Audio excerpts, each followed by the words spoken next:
We're going to call this special planning commission meeting to order this Wednesday, July the 20th at 4:30. And have a roll call, please. Commissioner Lydia DePaul.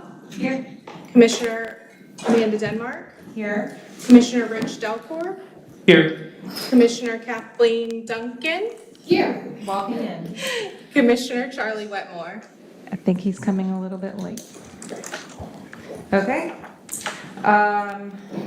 Notice regarding adjournment, which I don't think we will be this late. Planning commission will not hear new items after 9:30 unless authorized by majority vote of the commission members present. Items which have not been heard before 9:30 may be continued to the next regular meeting or special meeting date as determined by commission members. Notice regarding public comment. Every member of the public who is recognized to speak shall address the chairman and in speaking avoid disrespect to commission, staff, or other members of the meeting. State your name and address when speaking for the record. Comments are limited to 3 minutes. May I have an adoption of the agenda? So moved. And a second? Second. Any discussion? All in favor? Aye. Aye.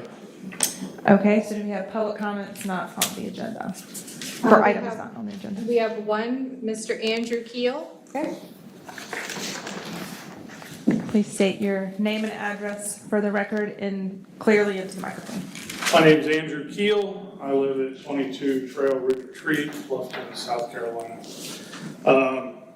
What I wanted to talk about is just kind of growth in general, and specifically, I think next week you have a meeting concerning amendment to the midpoint master plan to put in 400 houses behind my subdivision.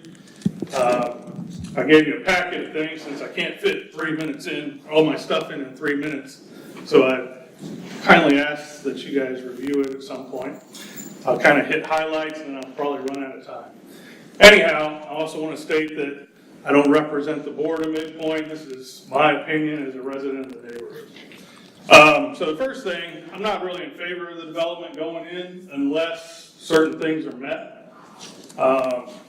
First reason, I don't know where you folks live, but where I live in Midpoint, power goes out constantly. It's been going out. It went out today. Of course, it was raining a little hard. But I mean, over the past 2 months, it's been going out at least once a week. And some days it's just perfectly sunny. It might be hot out, but I don't think the electrical grid can handle what's going in there, especially with all the houses that are already approved and going in right now. Putting more houses is going to make life even more stress on the electric grid.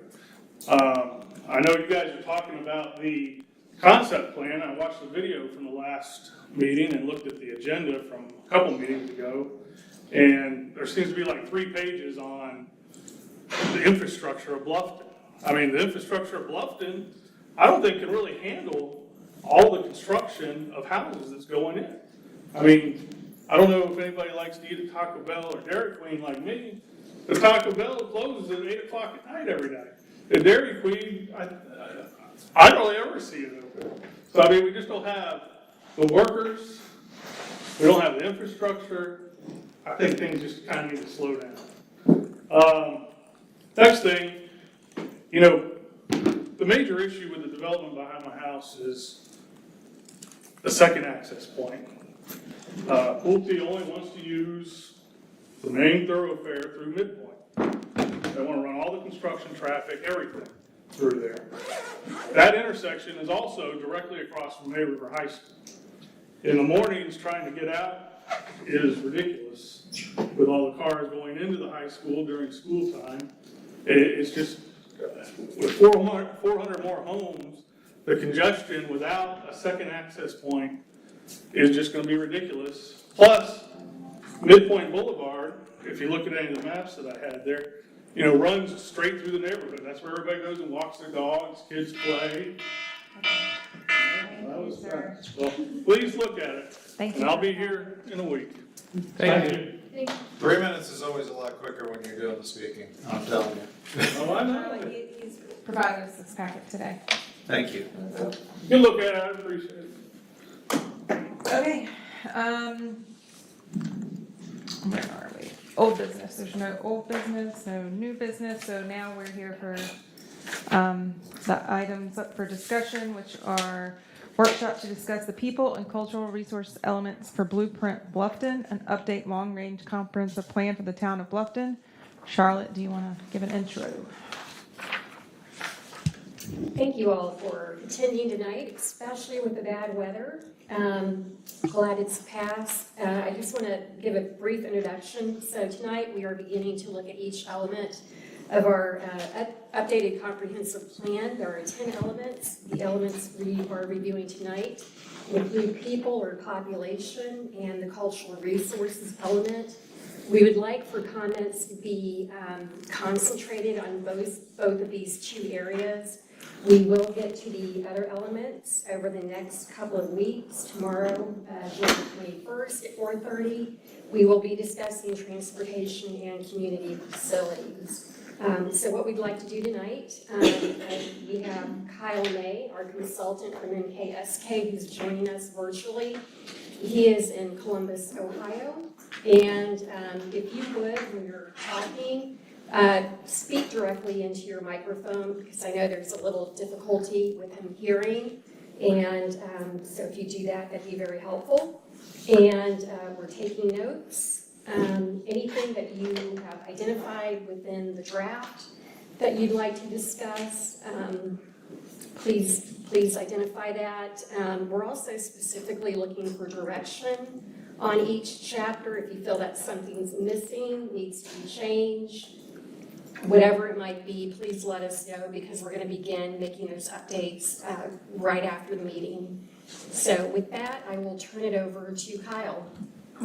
May I ask a question real quick? During this format of a workshop, can the public, if I call them up, can speak if they have a concern or a question about something relating to this chapter?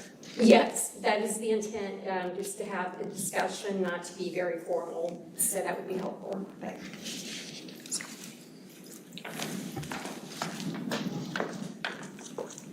Okay, great. Thank you, Charlotte. Can you all hear me okay? What? Yes. Yes, sir. All right, great. Well, I want to thank you all for taking this additional time. As I mentioned, I think in our previous session, it's not common to have such a leaned-in group, but we truly appreciate that. And I think as we work through each of these topics in turn, are really hoping to one, explore the issues that were present as we studied these, and number two, get into some specific comments from you all in direction and how we can iterate and evolve and move closer to the target within each. So during our last meeting, we set together a schedule, and what I'd love to do with these, we'll see how this works, is develop a kind of rhythm to each of these sessions, so we get some consistent feedback, have some consistent discussion, and also make sure we've got time, to explore each topic in turn. So I'm going to do a quick screen share here. Charlotte, team, you all let me know if you're able to see my screen.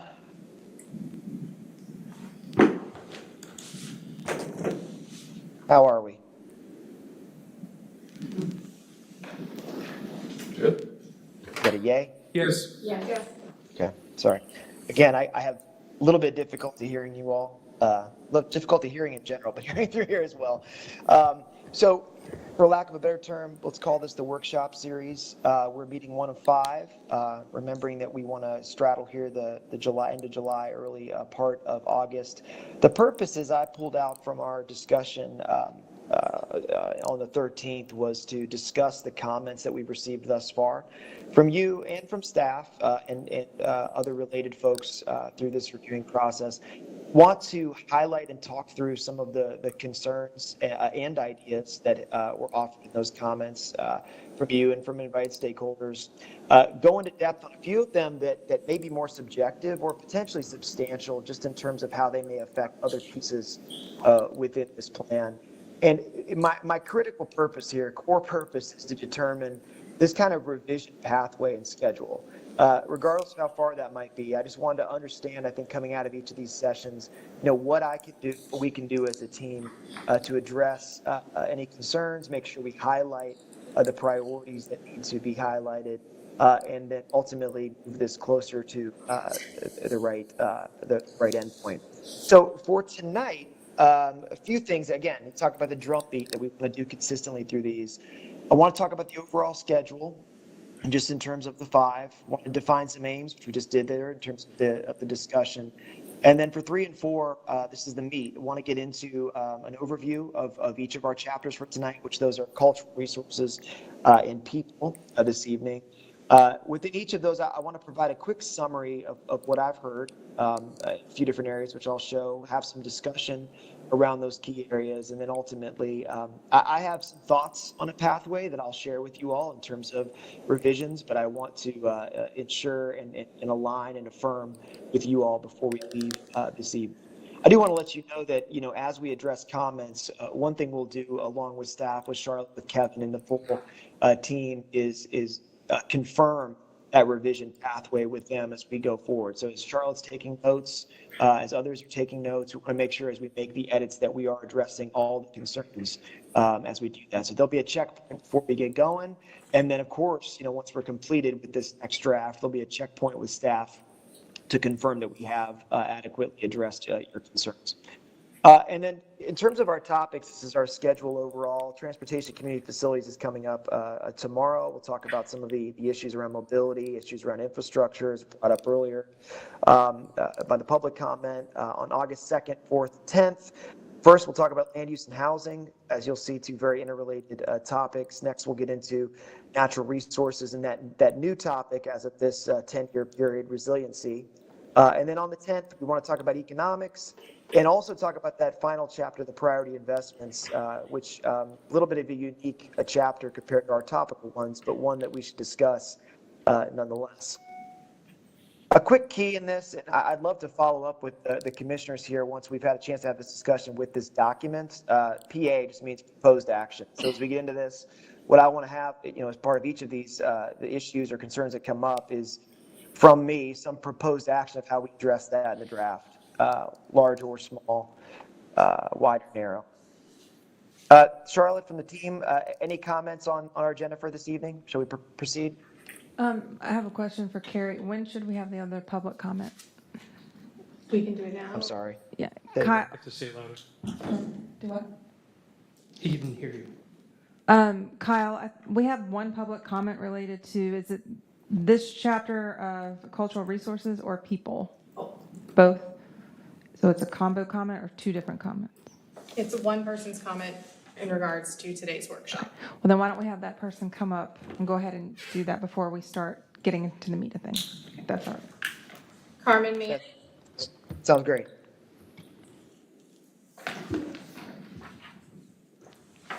Okay, hello again. Name and address, please. This is Carmen Avon Manning with 111 Quarter Casting Circle, and thank you for having these workshops. Mine are short, 3 points. One on community and people.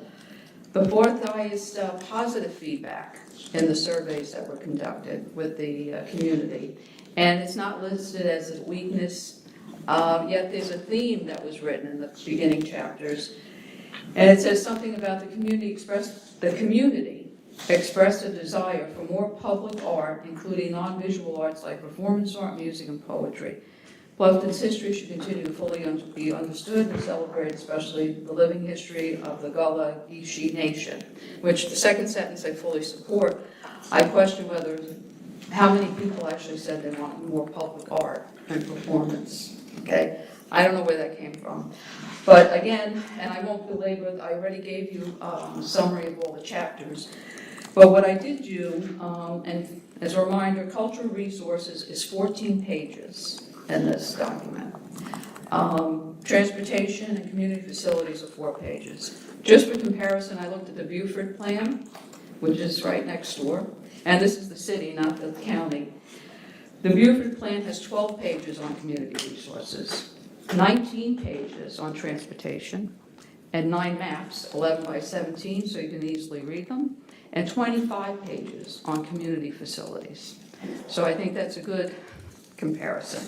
Second point I want to make is this: I looked at the statute as to what this element is supposed to include. So cultural resources, which considers historic building structures, commercial, residential, unique natural, scenic resources, architectural, and other cultural resources. Whereas a separate board exists pursuant to this chapter, this element is the responsibility of the existing board. So, I ask you, we have a Historic Preservation Commission, a Historic Preservation Review Commission, and a Beautification Committee. So what are they doing? And are they doing these 37 recommendations, or is this something new? I don't think that's clear. And lastly, the historical section is to be commended. It's very detailed, lots of information there. However, there is not one citation in all those pages. So if I wanted to learn more about the Civil War history of Bluffton, I would know where to go. And in particular, one section is particularly bothersome. On the Planters Mercantile, a two-story wood frame building known as the, quote, Jew store, unquote, That's what it was. which offered an assortment of goods, including clothing, blah, blah, blah. And I did try to search that in Google to see if that was actually the quote, and it's not. Okay, it says mercantile two-story wood frame building, which offered an assortment of goods. I'm not worrying So- about that right now, go ahead. I would say whoever wrote that section of the consultants, they may need some diversity, inclusion, and equity training. Well, that literally is what it was called. Because we, As we're Jewish. Friends of the Rabinowiches, you know, that is what he called it. Yeah, And so it's a historical reference. I couldn't find it, but then It's cite a it. local. It's a Yeah, local. I don't think it adds anything, but that's me. And I'm not Jewish, I'm just respectful that we're not calling it out that way. Thank you. Thank you. Okay, Kyle, did you want to go ahead and, were you able to hear those comments? I was, yeah, appreciate that. Thank you, Ms. Manning, and really do appreciate your thorough review of the document. I've noted each of these comments as we've gone and working hard to address those. Thank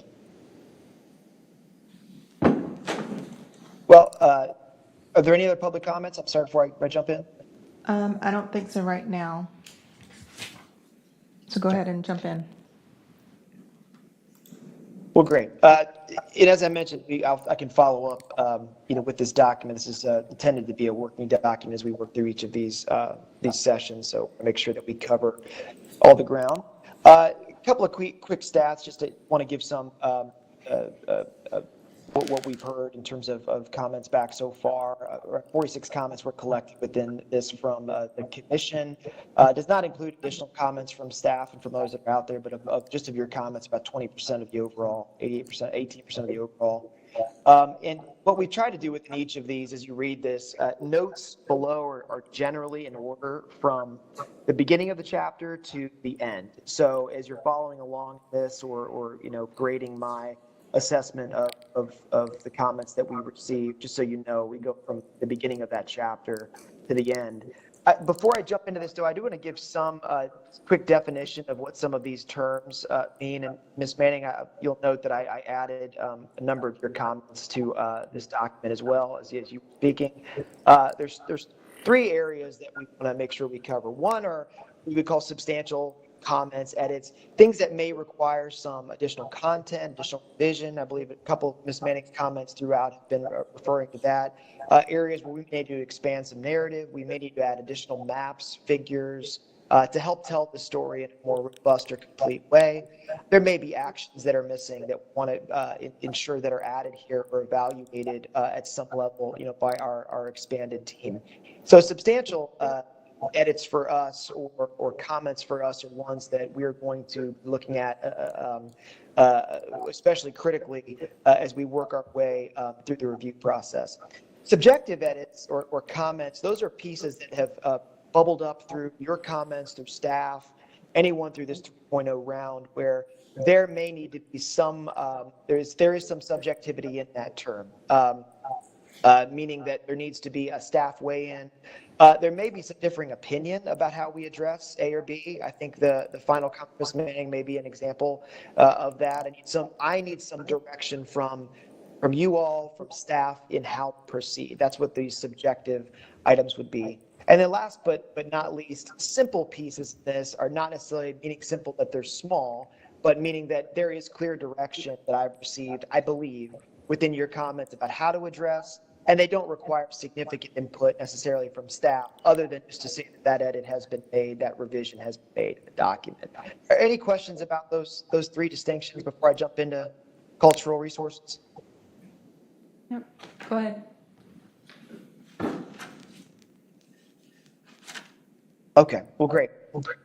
I'm going to pop up the PDF as we work through this as well, just to put this in order. But what I wanted to do, I think, is first is just highlight a few of the substantial pieces that I identified as we went through our initial scan of comments in this particular section.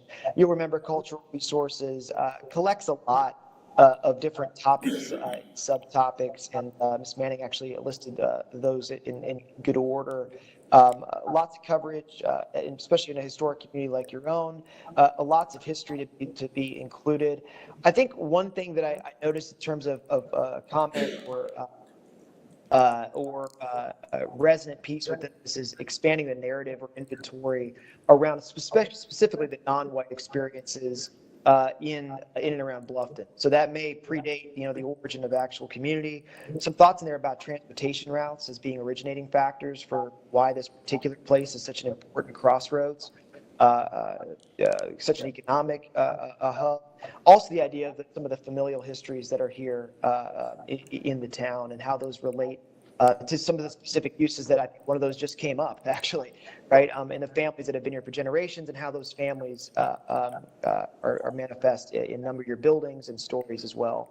So I believe that particular item is pretty self-evident in how we address that. I think it's just about expanding and making a more inclusive story there, inventory around each of those stories. Let me pause there and see if there's any reflection on that particular note.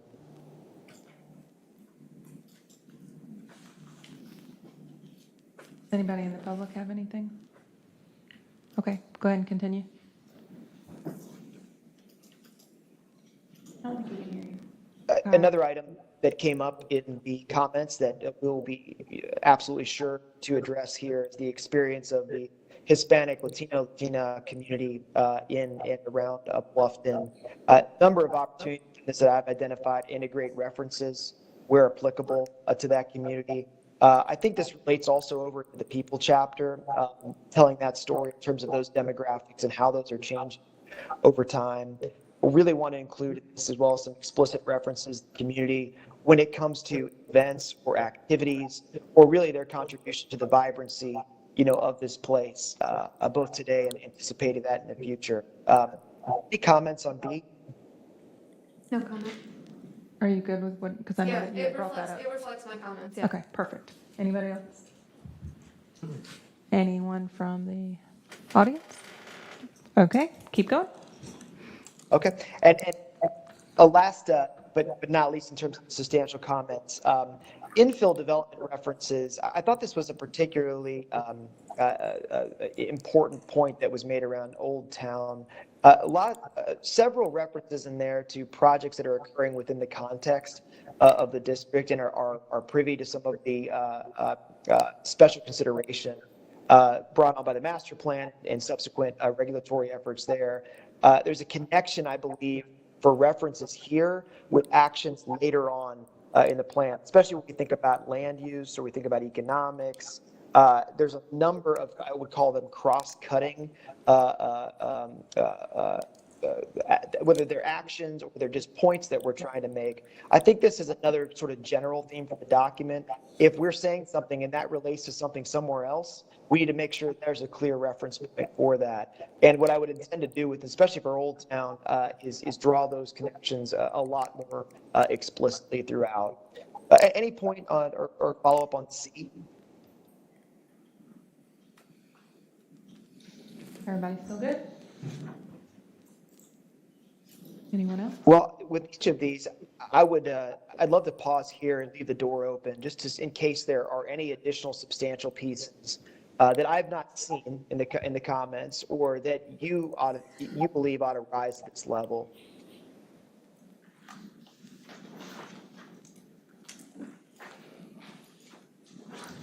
Does that? Yeah, well, Go ahead. I don't know where this fits. I was talking this with Charlotte earlier. I think there's 37 action plans in cultural. I think I counted them correctly. The vast majority, if not all of them, are centered around Old Town, which is 1 square mile of Bluffton. We just had one resident come up and talk about another part of Bluffton, and we've got 53 square miles that I don't feel we're addressing from a cultural or people standpoint. How can we do that? That was gonna be my comment. That was gonna be my comment. Oh, You stole her comment. I did, I'm sorry. Just the history, I guess, like you were talking with Charlotte about outside of Bluffton, of Old Town Bluffton per se, but let's reach out to the other areas as well, because it's not just. Well, if we're trying to create and expand the Bluffton feel, if we're trying to preserve that, all of our development is in the 53 square miles. And just about all of the action plans in this area are in Old Town. We're missing something. And this is going to be a familiar theme on just about all the topics for me. I don't have a magic, here's what we should do, because I haven't been in Bluffton as long as some other people. But as we look at the growth that's going on in here, and we hear from residents that are concerned about that growth, and we hear about how that growth doesn't feel like Bluffton, and yet our 10-year master plan really doesn't seem to address it.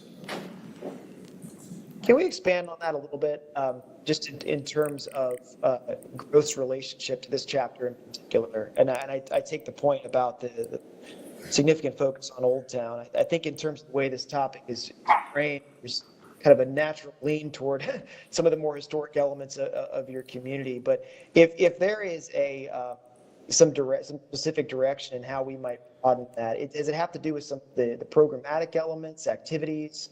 What could we focus on in this, I think, to some broad the impact to the full geography? Well, I can possibly attempt this. Now, first of all, from a historic perspective, the 53 square miles, for the most part, outside of Palmetto Bluff, was paper mill forest. Okay, so there isn't much other than it's been paper mill forest, and maybe that needs to be referenced as a part of it. But there is a history. People understand the trees. Mhm. That they, Yeah, why they're in a row and why we don't care about the pine trees as much as the live oaks. But the Palmetto Bluff area isn't addressed, and there's a large cultural history in that part of town. With the old mansion there and where the planters used to come down in the summertime, not only to Bluffton, but out to the bluff. their graveyards still. Yeah, and so there's the historic for that, but there's also on the cultural side, you have, we've got new parks out in the Buckwalter area. We have the barn and some of the things out there that we truly do want to see. Almost, I'm one person, I'm not everybody up here, but I don't think Buckwalter and New Riverside should be mirror images of Old Town with what's offered.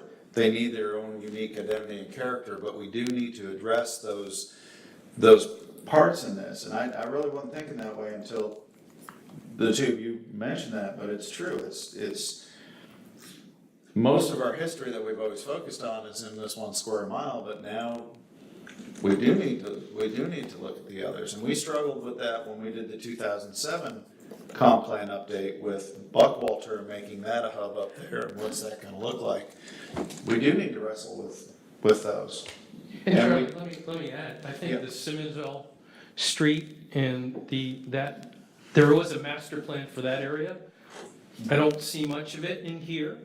As far as the Buckwalter place, it's sort of like, could we be doing more as a commission, as town council, walkability, better parking, better frontage roads, and not giving up on any of those so that we can create some connections to the feel of Old Town. I agree with you, you cannot recreate Old Town in Hampton Lake. But boy, could we make better connections between communities? I bet you could. I think we've done a pretty good job of it, but I think we can do better. You can always do better. Okay.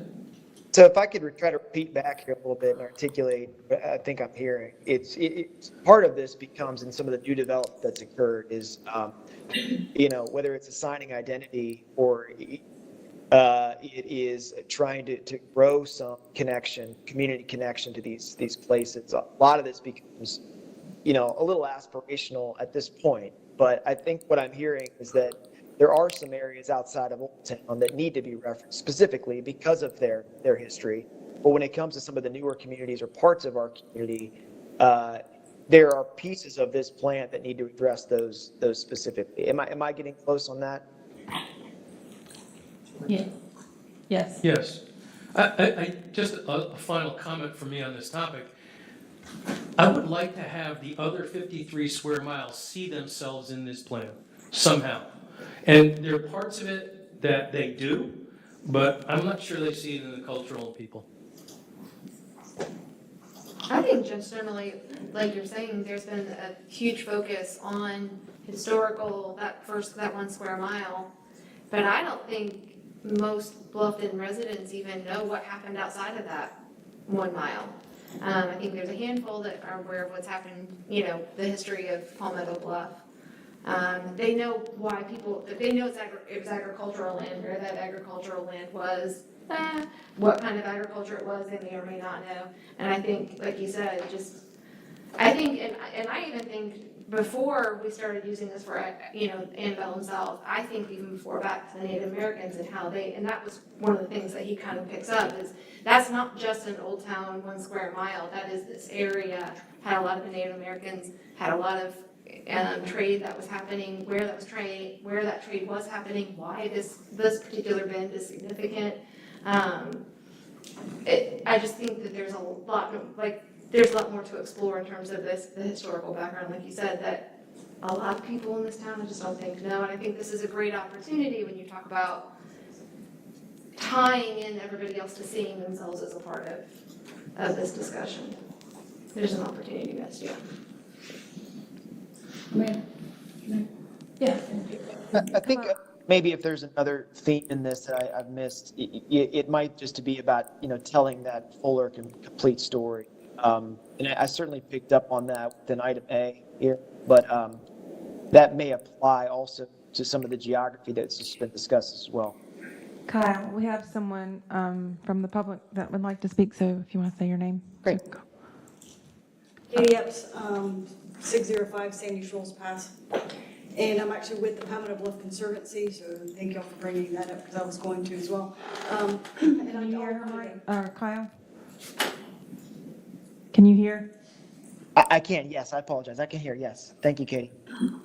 I just wanted to sort of go off on what you said. We have over 10,000 years of history here with Indigenous, so I do think that needs to be addressed. And also with the paper mill, of course, Charlie, your comment, before they were paper mill forests, they were plantations. So we've got to incorporate that as well. And of course, the people who made the plantations, were they enslaved.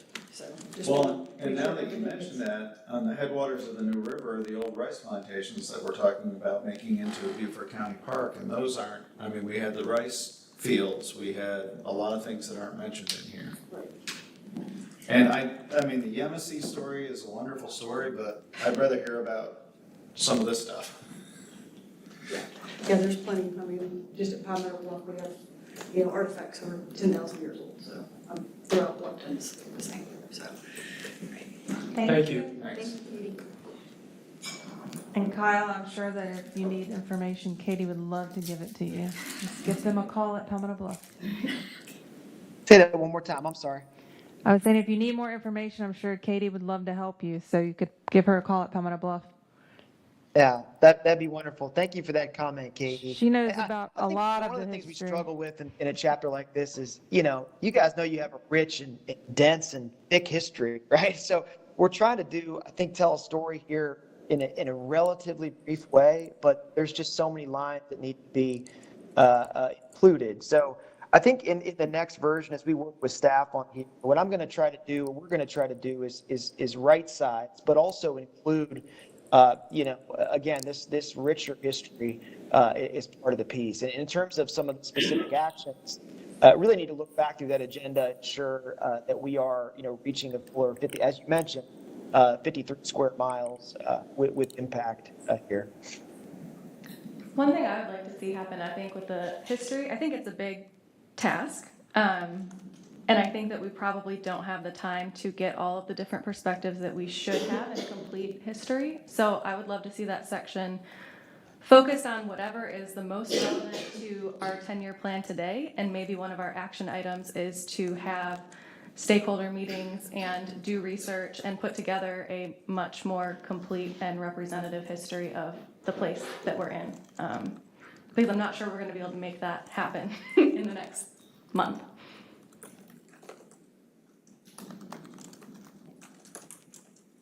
I think it's a great comment and a great outgrowth of the work here.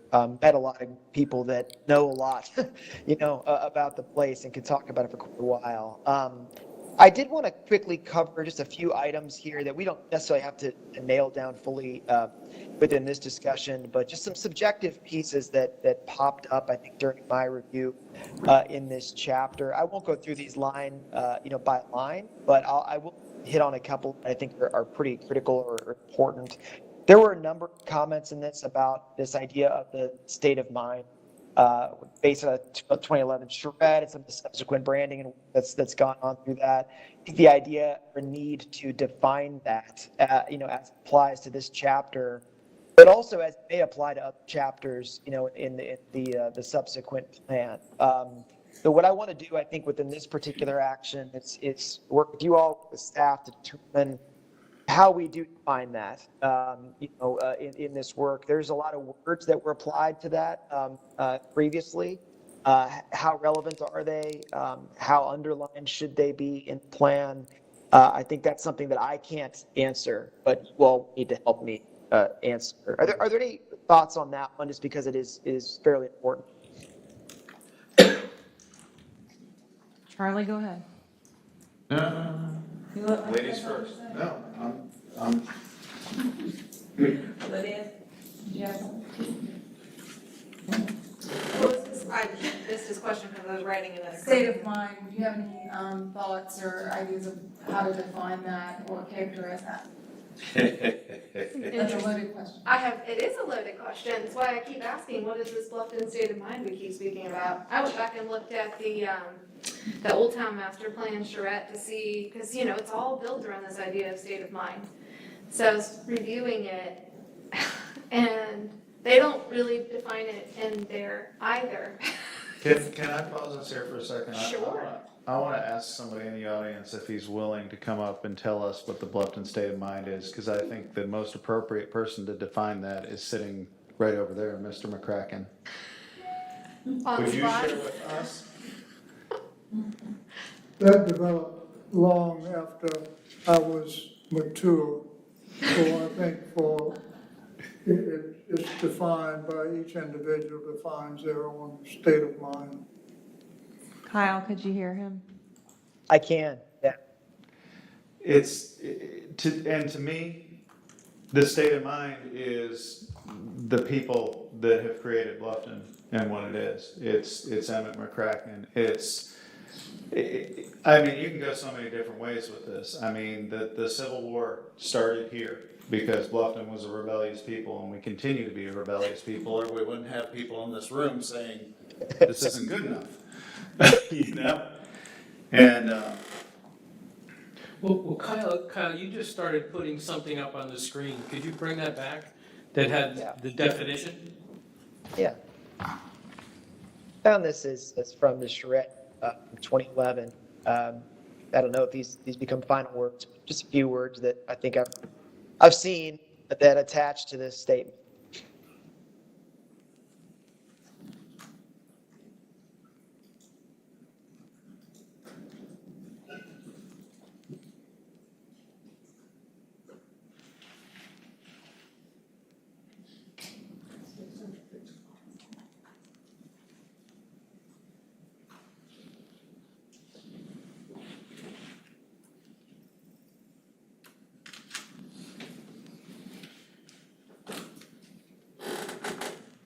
there's everyone. I remember in the 90s hearing that New York stole our slogan when they started saying, with the state of mind. In the New York state of mind. Yeah. And it's interesting when you make that juxtaposition of the two, because New York State, it's a very fast pace, it's big, it's 24/7. We close down by 8 p.m. Traditionally, we've closed down by 8 p.m. We are slower. We are a unique people that do not want to be told what to do. Leave us alone and let us shuck our oysters. And what was it? What were we before the Civil War? It's slower. It's unique. I was looking back at. I can't remember. I was reading some kind of an article, and they were just talking about. They were actually talking about the planning of. They were specifically referring to the historic district. There was a visit to through Bluffton. They weren't staying in Bluffton. They were kind of passing through, and they were talking about how you couldn't even. And I wish I could even remember the timing of when this was written. This is obviously not 20 years ago. This is probably more like 50 years ago or 80 years ago. And it was talking about just how you couldn't see the houses and the buildings and everything was spaced so far apart. And I don't know that that's necessarily something that we can hold on to for all of Bluffton because we have people coming here. But I think that there is a part of that. When you look at a figured ground relief map of the historic Bluffton area, it's not the infill we're talking about. And I think I know that you want to have density where the commercial is and you want to really give the vibrancy to the historic downtown. But at what cost? We lose that sense of openness, that spaciousness, that slower pace. So if you have to go park a mile away and take a shuttle in and walk around Old Town, this feels appropriate for Old Town. Do I think we should have a bunch of parking lots in Old Town? No. Do I think we need to have really dense 3-story buildings right up on the street? No. So I think we've got to talk about what does that look like and feel like and how do we protect even just that piece of it in pockets of our town so that we can utilize other pockets for more intense development where we do create a different sense of culture even to those unique senses of places. Sense of scale. Yeah. And I agree with Charlie. Like Charlie said earlier, I don't want all of our town centers to look like Old Town. I don't think it's appropriate for them all to. Yeah, they don't have the cultural buildings. Yeah. One of Bluffton's characters is it's eclectic. Yes. I mean, early 90s, when I first got here, the $1 million homes next to the mobile homes. And that was who we are, and that's who I hope we always are, that eclectic nature. So one of the things we struggled with 15 years ago was not having a homogeneous nature to anywhere in the town. So just to throw that out too. Yeah. It's funny, I think, with a lot of this, communities like yours that have an old town district or, have this legacy of development, you can't build that today. That's the hard thing, right? A lot of that is a gift. You used the term eclectic. I really like that. If we haven't used that in the plan, I think we've got to. But I think the other thing I'm hearing in this, tell me if I'm off, but it's this idea of balance. There's a look and feel to this. It also exists in pockets, but it's still there. I don't know if we've got the full definition here. I think my main question with this, and the question of staff, and you all can mull over as well, is just, how do we deploy this statement throughout? How effective is it without that kind of very detailed definition?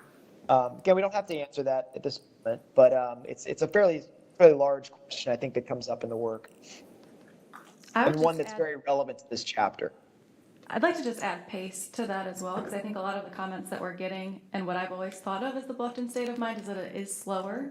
A lot of the things that are being brought up as concerns have to do with the pace of development, with the overcrowding for traffic. And so if we're trying to be intentional and slower and relaxed, how do we do that when we don't have infrastructure caught up to it? What does that look like in terms of the development? But I think it generally being slower and having a good pace to it is something that's kind of been missing in our development and something that was here prior to the 53 miles.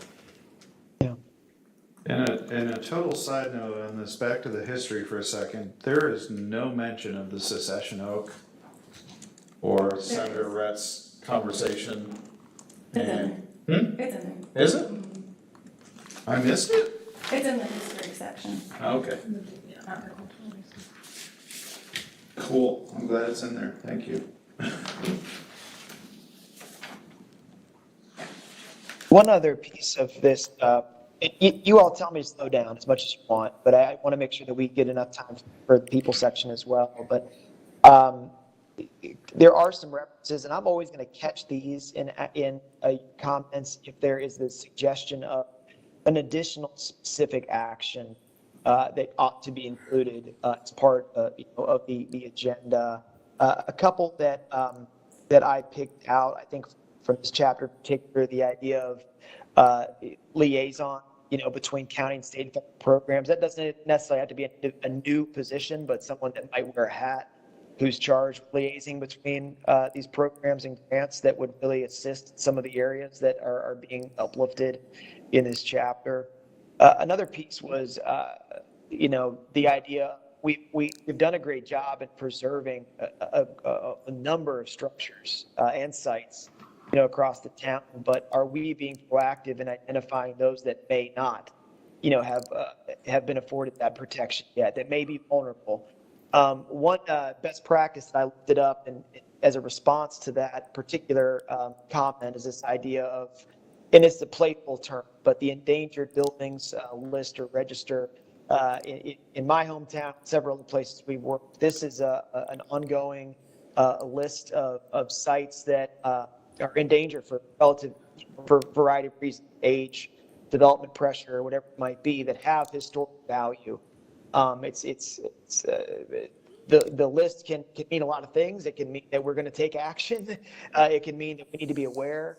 But in terms of hearing that particular action, that really did come to mind. Let me pause there and see if there's any thoughts on those two ideas.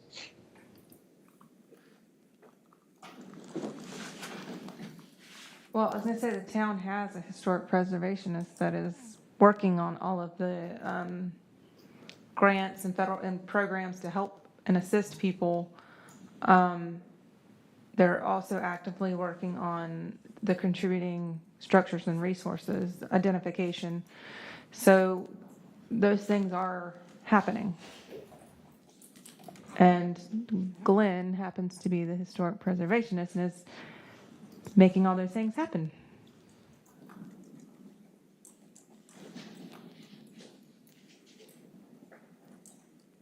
I will say the focus on that is primarily the old town.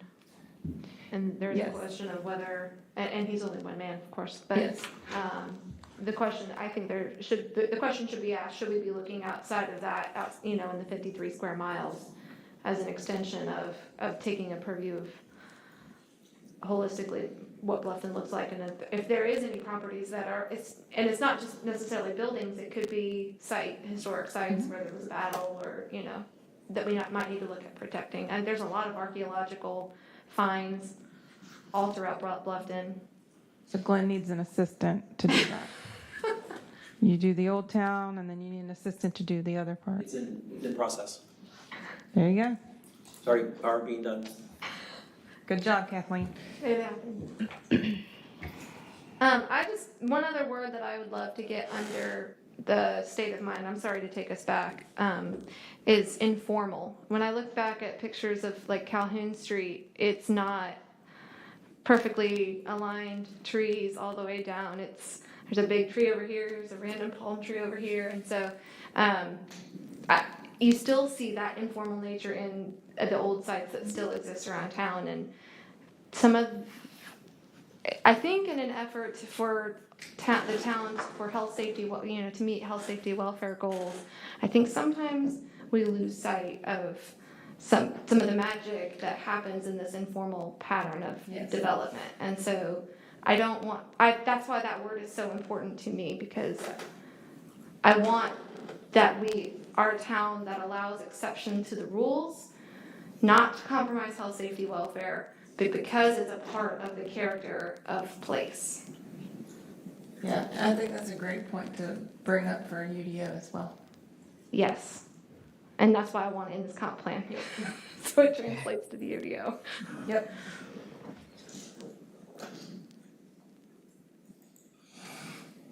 That's very well stated. I can go here to this last section. And again, I want to follow up with this document so all of you have a chance to look through and see what I think I saw in your comments. With our simple pieces, again, these are pieces of clear direction that I think we can easily address. Again, not spelling, not grammar, really, substantive pieces within the document we need to spend a little time and add some additional content. One that I really liked within this in terms of suggestion was just the idea of a timeline. I think that's pretty standard for a chapter like this. I think it would really help to connect both the past and the recent past in some of the community building that's gone on here in Bluffton. I think as we relate back to that timeline, there's a lot of those things could be, add narrative, or we may just, make reference to those things that as they occur, how they contribute to the community overall. Kyle, can I interrupt real quick? Absolutely. We do have someone from the public that wanted to make a suggestion or Great. comment, so state your name so Kyle knows who you are again. I love hearing about the history because I don't know the history and it's all very interesting to me. And I know it has to be in here, but I just want you to remember that this is the 10-year plan. And this is all good discussion. I think we should have had this discussion before they wrote the plan, but, and that's all good and I think it needs to be in there. But how does this impact where we go in the next 10 years? Because that's really the gist of this. And I don't want to lose sight of, like I said, we already got, I don't know how many, 19 pages on this already, and you could add another 19. But that's not what this is about. This is what we know. This is an assessment. This is where we are today, and where do we go in the next 10 years? So, and I don't know if those recommendations, let me just say this, okay? I've never had a job where I had that they said, Carmen, you got an unlimited budget and unlimited headcount. Do whatever you want. I had to justify it, and then come September, they'd say, give us 10% back, and still do everything you said you were going to do. So my point is, there's a long laundry list of stuff there. I read it, and I was trying to can I organize this a little bit so it makes sense? And it's, tick this, and I said, okay, well, maybe this is over 10 years, this historic preservation, and the other ones can do this. But you really got to hone in on what's important. So, and I can see, listening to you, I can hear you say that we want to preserve the culture and the history of Old Town and see it reflected in the buildings that are preserved and how new buildings are erected. That's it, right? Isn't that what you want to say? So that's all I caution you, because there's a long laundry list, and I don't know what they all mean, but maybe other people know what they mean. Carmen, thank you, because I said it was my last comment, but it's not. If you look at what's working well, number 2, 3, 4 are the top ones: Old Town Bluffton, Small Town Feel, Community People. Those are the 2, 3, and 4 best things that are working as far as our community is concerned, and yet we have 37 action plans in just one. Exactly. So I'm still, Kyle, struggling with the balance of what the steering team and the community told us we need and what we're doing well versus how many action plans we have and the things that are strengths. Yeah.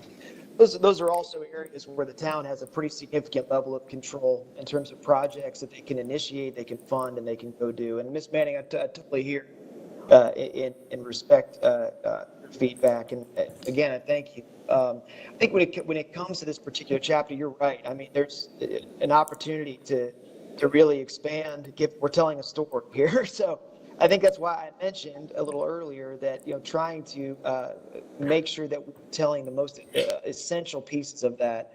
And I think another thing you bring up, Ms. Mang, which is quite important in this chapter, is are there some priorities on that list? I think one of the reasons you see so many actions that are lifted up in this chapter, one, is because it's an area that you all emphasize and treasure. And number two, you've got a lot of folks that are doing great work. This isn't my list. I need to make sure that is underlined. These actions, policies, these are things that have bubbled up through the steering committee, through the public, through work that we've done with staff, and have been elevated. So I think as we're reviewing this, just want to make sure that that's made clear. But I do definitely believe with this chapter especially, we need some priority, I think, to this list at the end of the day. Well, if I can add, just to make sure I'm looking at this the right way, and we are as the commission, I think we need to keep in mind, this is a 10-year guiding document that'll be revisited in 5 years. We're not defining down to the minutia what the town's gonna be doing next year. We're giving a guideline and a framework that planning commission, council, staff can prioritize from in the future. So I for one don't have a challenge with having too many potential action items on there, because that shows here are things that we could do, here are things that we could prioritize. I'd almost be a little bit reluctant to get too narrow. And so my coming into this is to actually expand some of the other ones, not thinking that there's enough in there, if that makes sense. I think that's actually an important point as we proceed through these 5 work sessions, to mention. Being a 10-year plan, there's a number of directions you could go with a comprehensive plan. I think you can be extremely prescriptive, almost down to a department work plan level, and saying we're going to do A, B, and C. Here's how we're going to do it. Here's how we're going to fund every single piece of it. Or there's the idea of developing a broad set of policies that are interpretable over time. The values remain, the vision remains, the goals remain. But as your staff, as you all work to interpret those things, it's hard to predict the future. You know what I mean? I think in a lot of these areas. So I just want to make sure that that's part of the thinking here within each of these 5 sessions, that we remember, how long this plan will be with us.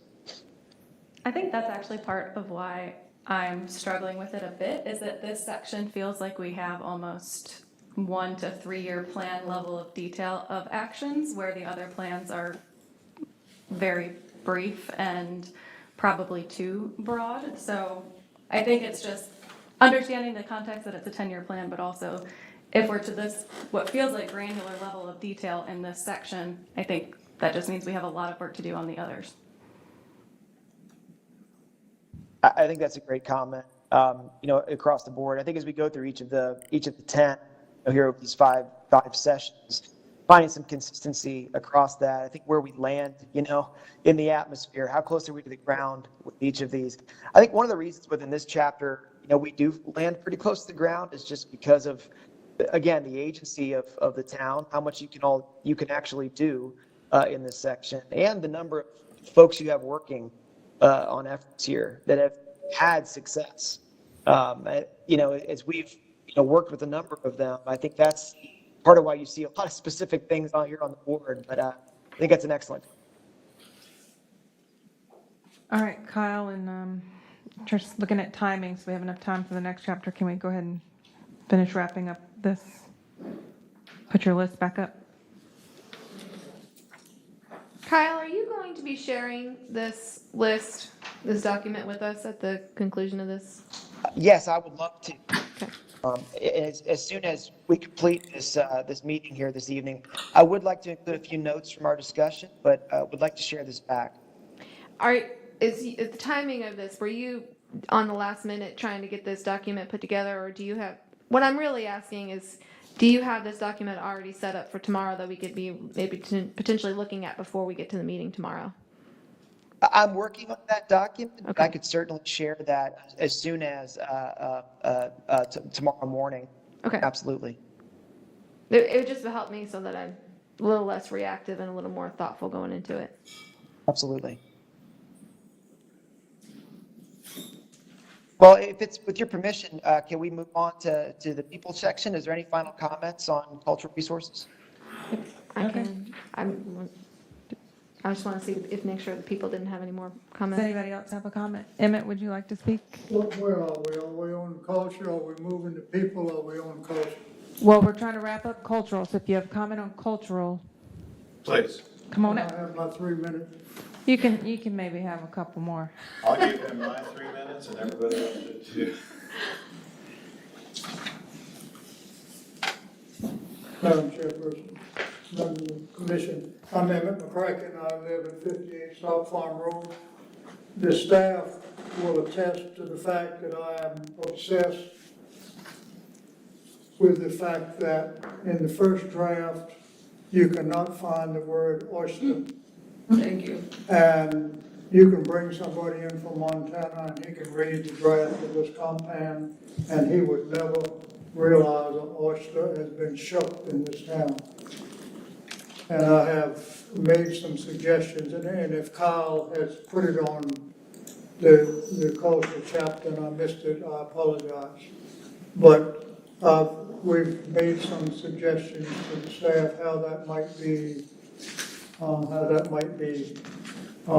implemented or covered, and I'd like to hear from Kyle before we move to the people chapter.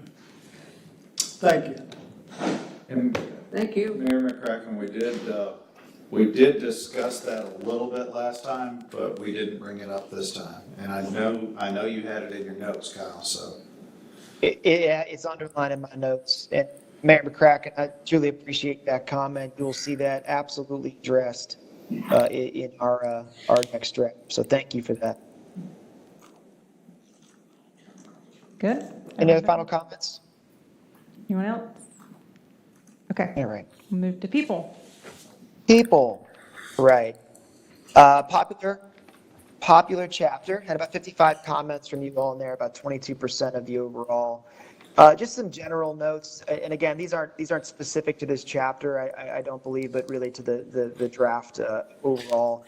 And I think you all brought this up in our very first meeting when I was there in person, but the idea of the planning area, I think we need to do a better job of that generally, defining what that means, because obviously that's larger than the current jurisdictional boundary. We need that to do certain research, to accumulate certain data, to do certain mapping, but we don't do a good enough job in this defining what that means. So that will absolutely be addressed.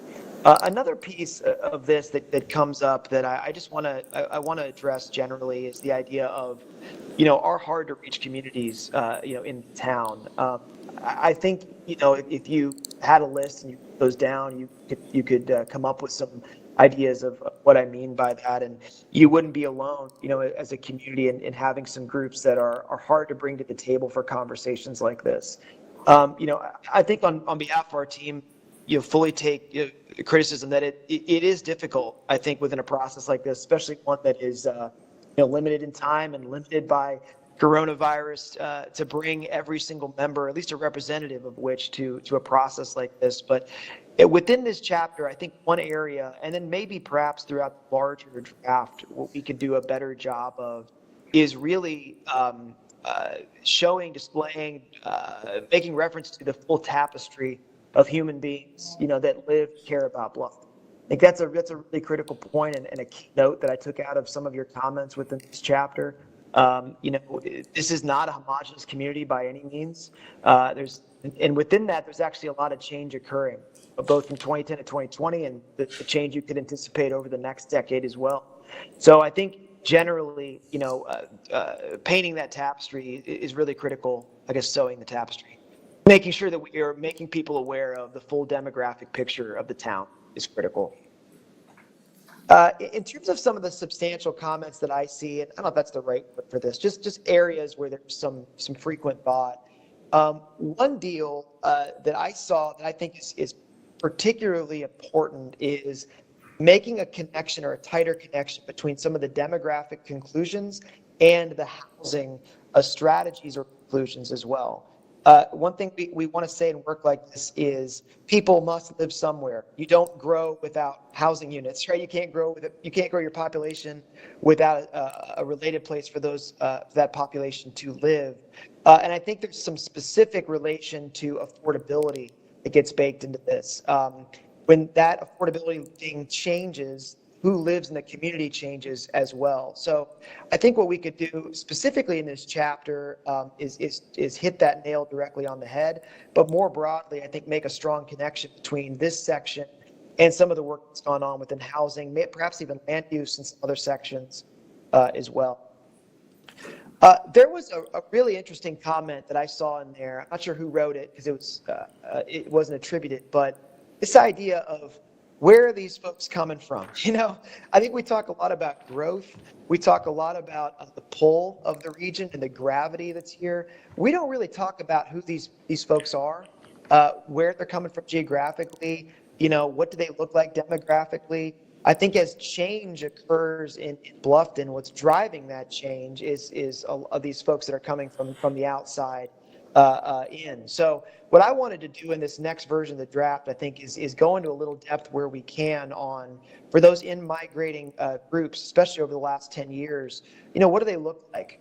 How are they shifting some of the trends in your community? What are they paying for housing?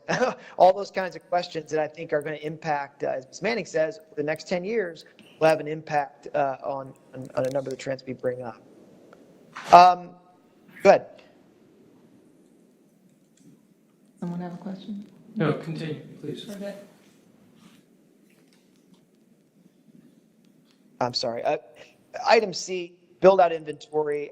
One of the things that gets brought up here, not just within this chapter, but several others as well, is human and social services organizations. What does that network look like in Bluffton? I think we can do a better job, and indeed will do a better job, of fully fleshing out the list, the inventory, who's doing what on the nonprofit side in your community, and how do they relate to some of the town work and kind of quasi-town work, right? That fuzzy zone between what you can control and what you can influence or hope to control future out there. I think we can do a better job of inventorying that in the plan, especially in this section where we talk about human needs, social service needs.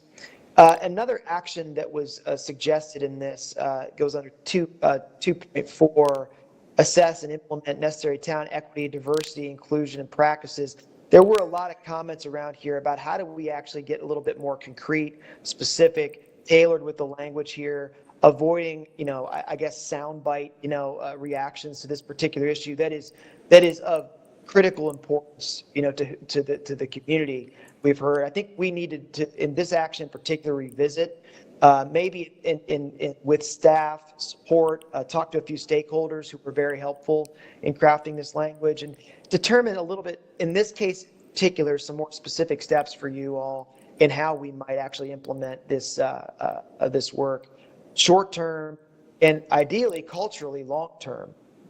And last thing I will say here, which I thought I pulled out that I think was very important, and certainly something that was a bit of a blind spot within the plan, is the idea to broaden and indeed expand references here to the differently abled community.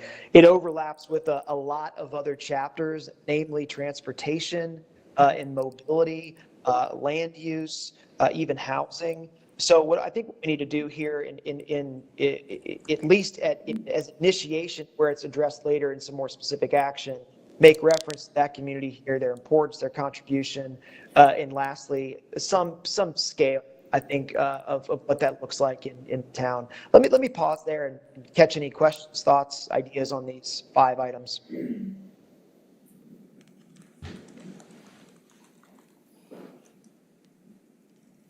I don't know if I want to know where everyone's coming from. Why are they coming? Yeah. Well, and I say it somewhat in jest, but I'm more interested, and I don't know how, if at all, this plays into this chapter, but I'm more interested in, once everyone gets there or gets here, how do we assimilate them into and help them to understand who and what Bluffton is, as opposed to what we all try to do when we go to somewhere new. We bring the things we liked from before, and that may or may not work. Yeah, Charlie, I would like to know where they're coming from and who they are, because I think that would help you tailor how you could help them understand our culture. My wife has just signed up for something called the Beaufort County Senior Leadership Program. And what that does is teach you about Beaufort County, about the different histories and so forth for select, people have to apply and get accepted. Something like that, regarding Bluffton, as well as understanding who these people are and where they're coming from, I think would be a great way for us to start, helping people to understand what Bluffton is all about. Well, I know we do have, and I'm just drawing a blank on where we've seen it, but we do have the demographics of people that are moving here. The majority are North Carolina and Georgia, followed by the Northeast and Midwest. Yeah. As my wife from Texas says all the time, where are the other Texans? I said, they're still in Texas, but. Yes, sir. That data definitely exists, and I think that's part of the reason I include that here. It's Yeah. it's accessible. It's something that I think is important as we talk about 10 years on, right? What does culturally, what they bring to this community, what does that mean for this place long term? What are their expectations? Kyle, we have someone from the public. My name is Andrew Keel, live at 22 Trail Ridge Retreat, Bluffton. I mean, I can tell you where a lot of people are from, like myself. I mean, I moved here 5-6 years ago, 2017, so whatever that is, 5 years ago, from Atlanta, because I was sick of the traffic and taking an hour to get home. And I guess that's a good question. Like I kind of was joking before, but like, what is making people come here? Is it the state of mind? Is it the way of life? Is it the job? The traffic and the weather. And the beach. I mean, my wife's, I guess, family and a few friends from Cleveland, Ohio, are building houses and moving down here because essentially they want to retire. So, I mean, I sat through a mobile town hall meeting 3 weeks ago, and one thing that stuck out to me is they said the median average age was 37. I know that's correct, even though the demographics I looked at said 41. But then when you look at it, obviously you're taking into account people under the age of 18. If you actually look at it and look at who is here, it's 40, the biggest groups are 40 and 45 to 55, 60-year-olds. So the people that are moving here they're kind of, kids are growing up and they're retiring. That's who I think is moving here. But I could be totally wrong. That's just what I want to say. thank you.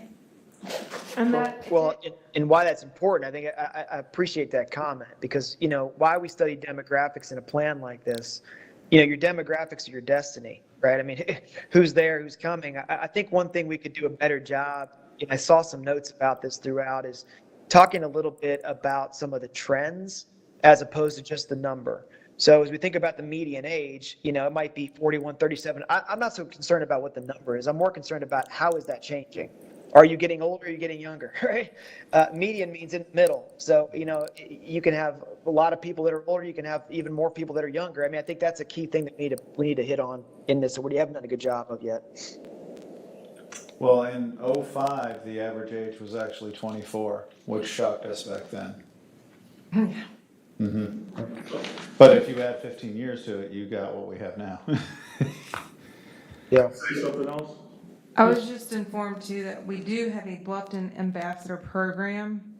So there is some type of leadership program to incorporate what it's like to live here. So. And if I can make one other observation while he's coming up, the thing that I'm so fearful of, and it just take a minute to explain. When I first moved down here, I was in a rush. I was still living the way I had, and I remember vividly a moment about 6 months after I moved down here when I literally just went and learned how to live a relaxed, laid back, Bluffton, Hilton Head lifestyle that was totally different than what I experienced. And my fear, and this plays into cultural resources, people, and what we're looking at in the comp plan is, my fear is, have we reached a critical mass where so many people are moving here that they're not able to experience that kind of relaxation moment and learn how to live here? And how do we make this help that happen? And that ties back into the state of mind we were talking about and all the other stuff. But anyways. Yeah, and Charlie, if we don't, their speed of living is gonna overwhelm what we have. Yes. I can already see it in various stores and the way people drive, it's sort of like, it's changing.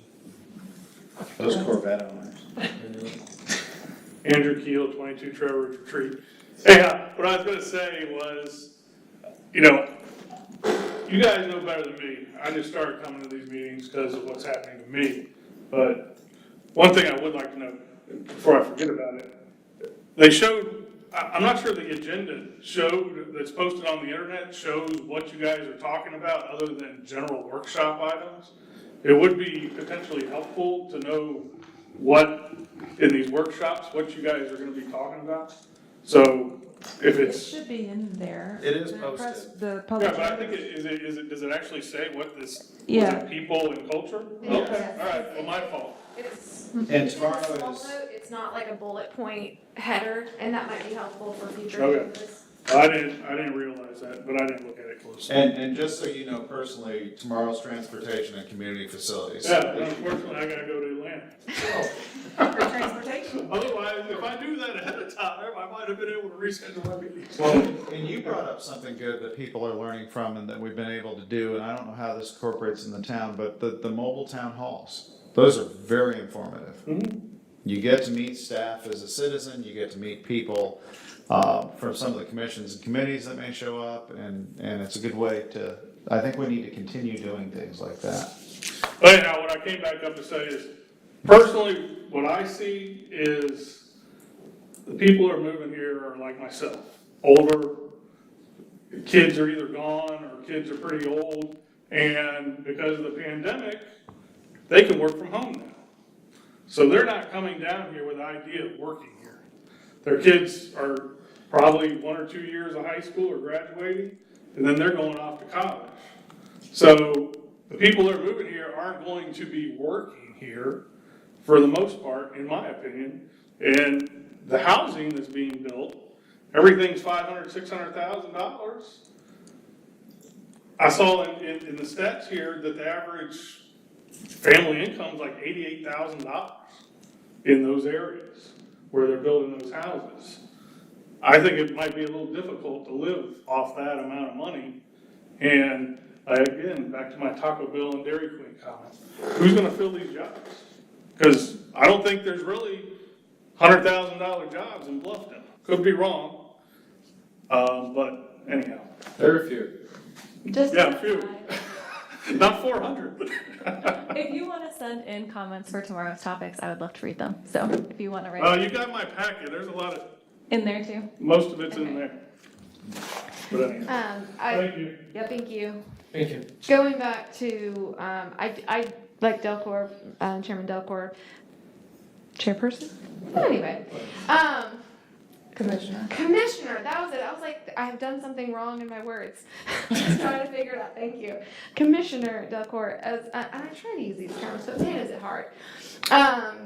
His point, I do want to know who's coming here because, as Mr. Keel said, it informs the product type that we need for housing. And it also tells you what amenities and community facilities and where those need to go. And so Town support. yes. So that's why, those maps are so important about where those population bases are going. What are the age it ranges? What are the income levels of those people?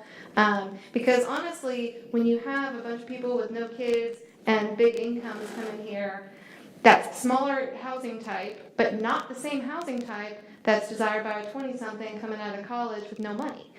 The amenities and facilities they need in the healthcare or the They want swimming pools and yoga and, you know, not necessarily sports and, you know, not necessarily. Some of them still play, you know, baseball, but they want different types of recreation even as well. So that's why those maps and that inventory, to me, is so important to show of who's coming here matters and where they're coming from and what they do. Because culturally, what the kind of recreation they do up in the Northeast is different than what they're doing in the Midwest. Because I know in the Midwest they're hunting and fishing. That they don't have as much room up in the Northeast for that type of thing. Although some probably do that. It's just different. It's just different culturally. So it's important to know who's coming here and what it is that they're asking, what they'd be asking for. I'd also love to see the inventory result in some type of acknowledgement of where our gaps are, like what problems do we have, so that maybe we don't have the specific solution, but we have some direction. I think missing some of that inventory of what programs and things that we're already offering within the town leaves us with a pretty broad statement that we're just gonna do an inventory, but what happens once we do that? Where are the problems, where are the gaps, what are we gonna do to solve those things? I just think it's kind of missing a good bit for a 10-year plan on that particular item. I appreciate you saying that, Commissioner, and I'm actually noting that here at the moment. I think having that kind of that web or network, one of the action pieces based off of that is, are there blind spots within it right now? You know, my intuition tells me there may be one or two. And, you know, also I think what needs to be addressed within this is some anticipation of the community you're becoming too, right? So I think as we talk about, you know, who those folks are, their community. And part of the reason why that in-migration question is so critical here is you guys know you're growing, but you're growing because of in-migration. And what makes you special as a community is that your in-migration isn't happening, you know, like it happens in Central Ohio from other folks coming or moving around Central Ohio or maybe moving around our state. You have out-of-state growth that's fueling your growth. So I think along with that, you have a kind of lifestyle expectation that's coming and baked into that. And I think as we work some of that in and measure that against what we're looking at in terms of the nonprofit network or amenity network or service network, that would anticipate then some blind spots or areas for need, I think, moving forward.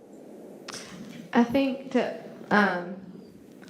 Commissioner DePauw's point, a gap analysis, I think, would be tending to actually find itself or be located more in that community facility section, in the housing section. So it'd be using the inventory of this population section to apply it to find those gaps within those other sections of the or elements of the Absolutely. plan. And I think that was the point I lifted up in this earlier, was the connections between some of the implications of this chapter and other sections. And you talked about housing there. I think that may be one of the bigger ones, community facilities as well, but also a number of others, natural resources, amenities, and parks. All those things have relationship with your core demographics. Just a follow-up, I think you mentioned something about the Lofter Ambassador Program, and that is significantly different than what they do with the Beaufort Leadership Program. I would just like to kind of get a little bit more information about that Ambassador Program. It seems like a 2-hour session. Is that something that could be expanded? How could we take something like that from a cultural standpoint and bring it to some of the communities like Andrews or mine or so forth? And because all of these communities love to have speakers come in. Could that be something that we could, deploy more? Or is it something that we could look at the Beaufort Leadership Program, which is, I think it's a 6-month thing, and that might be too far on the other end, but somewhere between 2 hours and 6 months might be something to consider as we're looking for people and cultural kind of education for some of the people that are coming into our community. Part of them is getting people to attend. But Charlie, you're We need to offer. You're speaking tomorrow at a community event at our own, community. If you were to tell that same group that you would bring in the Lofter Ambassador Program, I think they'd be all over it. You're right. And there was a group last night that the town's public information officer spoke to, the same thing. Yeah. On that, Andrew Keel, 22 Trail Retreat, on that topic, you know, and this is kind of one of the things I have, and what I'm gonna be talking about for the next month, is the whole development and how the town should kind of, it's hard to say without being mean, get a hold of the developers, because the developers are controlling all these neighborhoods in New Riverside, I don't know Hampton Hall, Hampton Lakes, other ones, but they control the HOAs. And if you guys, if people were able to have, say, like, the biggest meeting we ever had in our neighborhood in the past couple of months is we said it was a happy hour. So if we said a happy hour, a happy hour with a speaker from the town or something like that, to kind of talk about the programs in the town hall meeting, a couple of those people, almost like what the police officer, the chief mentioned, they do the barbecues. People would show up, they'd be there to drink, but they'd also be there and listen to stuff. And, you know,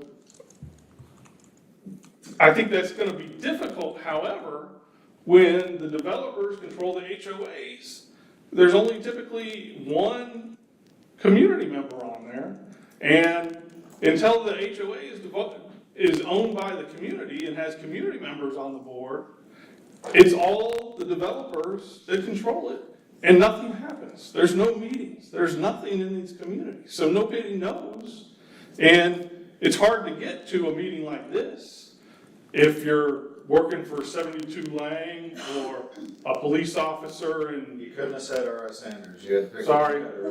Well, I didn't want to say conflicts or anything. No. Anyhow, or they're a nurse, you know, 4:30 is hard to make. Me, who works for himself, I can do whatever the hell I want. But, you know, it's just kind of a timing thing, and I think if there were better times and better locations, more people would be involved. But again, the communities don't control the communities until the developers are gone. And the developers really never leave until it's truly over. You know. It's a tough one, but they do own that. That's the challenge, but. That's true, but there's. Until they go bankrupt. Yeah, like all the ones that worked in my subdivision multiple times. Along those lines of thinking really quickly, I would like to see in some of the places where we're talking about reaching out to different minority groups and getting different community feedback, I think to Andrew's point, it's important that we offer or try out different times of day, different event types, different days of the week to make sure that we're able to actually get that engagement. KDF 605, Sandy Schultz. As someone who doesn't actually live in the town of Bluffton and lives in a donut hole, I can tell you that we are pretty much ignored, or feels like, by Beaufort County and town of Bluffton. We can't do anything about it as far as I know. So having those mobile town halls that are like on Bookwater, I live in Edgefield, so something that is close to those donut holes, you know, they can still engage with those town members, with the community, it would help. And we did just have one at the police station, and I know they're moving around. What's that? And we couldn't make it to town, you know how it works, but yeah. But yeah, I will say this, and I know everybody up here feels the same way, and everybody in council feels the same way. When somebody attends and speaks or emails us and they don't live in the town, we still take that into consideration. We really do, and I feel for you. We're stuck. You're in a neighborhood with neighborhoods with about 1,000 homes and one exit. Yeah. And that's That hard. wasn't supposed to be like that. No, there's supposed to be 3 more, and hopefully they'll get there soon. We've been waiting almost 20 years. Got enough. And I just have 2 points. I know that we have a lot of retirees. I know we have a lot of retirees in here. We also have a lot of families that have moved in. and they have children. And I, for one, wanted to live in a community that had mixed families and retirees, because I want to see the school bus. And I want to be around young people, keep me young. And so we got to make sure we got the schools for them. And, you know, when I talk to them, they say, you know, there's no place for the kids to go. You know, we don't have enough facilities. And I know, you know, again, there's a lot of different things. So it's a matter of keeping things in balance. Like, you got to keep all the balls up in the air. And the second thing has to do with, I guess, culture. As much as I hear the comments, you know, I know, you know, they want Wegmans and Trader Joe's and pizza and all this other stuff. Remember, that a lot of people who moved here, they hated where they were.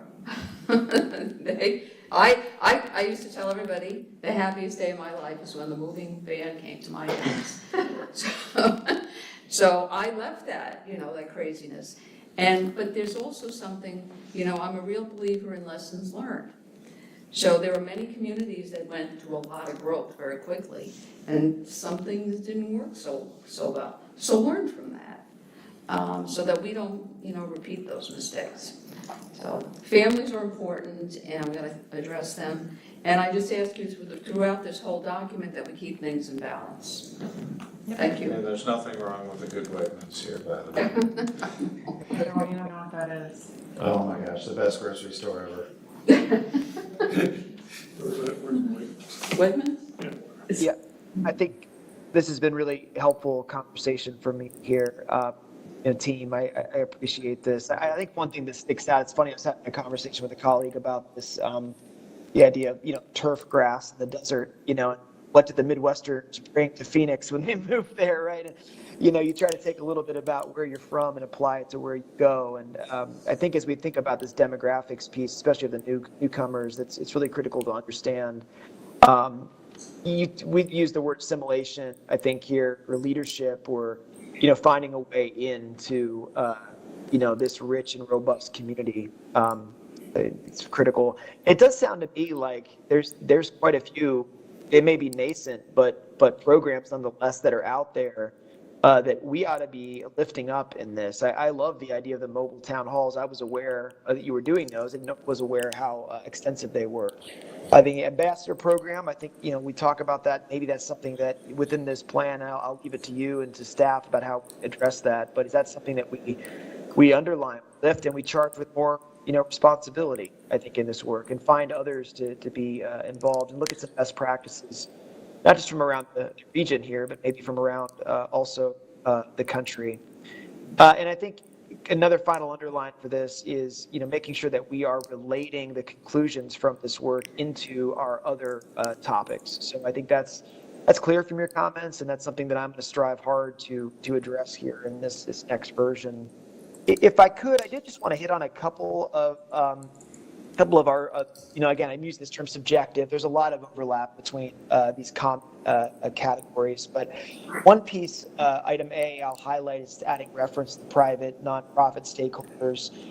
When we start to get into, you know, what do we do about some of the issues related to social services, related to human health, whatever it might be, this is an area where we start to lose, I think, some of the real tight control that the city or town may have over other issues, whether they're land use or they're, you know, regulatory in nature, maybe programs. So I think within this chapter especially, it makes sense to have some references in here to who's really doing some of the good action, you know, within this set of categories or set of topics or initiatives related to human development. I think the other piece of this that I heard in some of the comments, and Mr. Keel actually brought up there a second ago, is the folks behind, you know, I know there's not, in most cases, not literally a fence, right? But behind the PUD wall, you know, what does that build out look like? You know, where are the build out that may have taken into account some affordability? What does the long term, you know, feel like? Is there affordability quotas? Are there not? Taking that into account, your community, I mentioned this several times now, but I think your community is quite unique in the sense that quite a large portion is part of planned communities. So I think understanding what each of those what each of the visions there and how it relates to this thing, the products, the targets, all those things are critical to understanding who you're becoming. Creating units for who, I think, is the key question there that I pulled out of that comment. But any other thoughts on those two items or anything that's on the screen at the moment? This Rich, and let me direct this at Charlotte. Charlotte, Bluffton Self-Help seems to be pretty successful in the community, and they don't focus on just the 1 square mile. It's all of Bluffton. How much of their either goals, vision, have we considered, or do we have somebody represented from BSH that provided input on culture of people? We did have an individual on the steering committee. I believe she's since left, had to move, but Was it Kimberly? Yeah. we did. I can take a look at whatever plan they might have to see that we've integrated potentially any other strategic plan items into ours. I'm just thinking that not specifically take their action plans, but let's see what they are trying to do from a mission and vision standpoint or key actions to see if there's anything that could be similar or applicable to what we're looking at. Again, because I think they cover all of Bluffton, not just the 1 square mile. That's correct, yeah. Good Thank you. point. You know, to add to what Rich just said,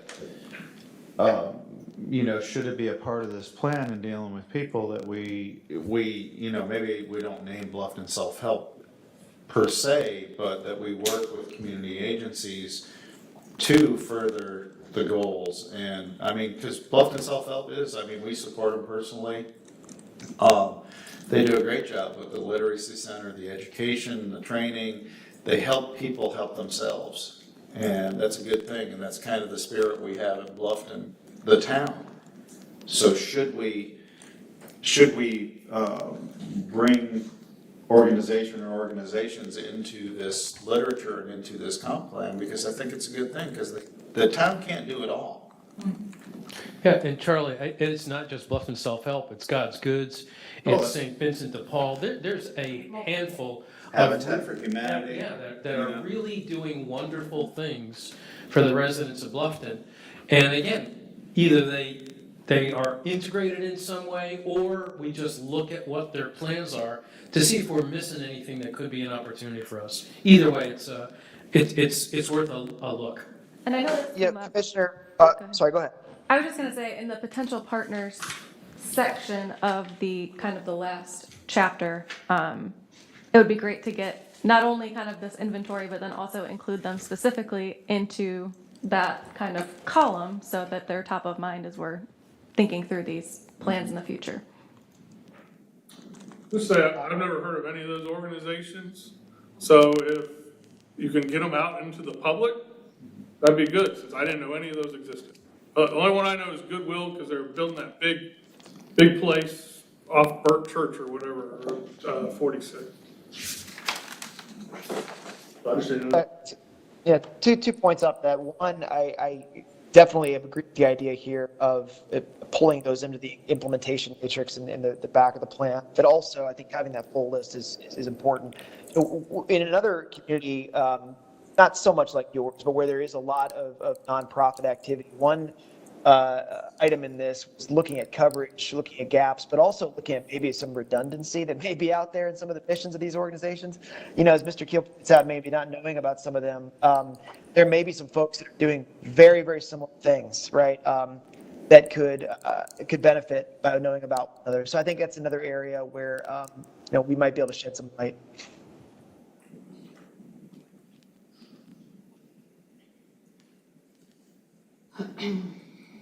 Okay. Let me pull up here.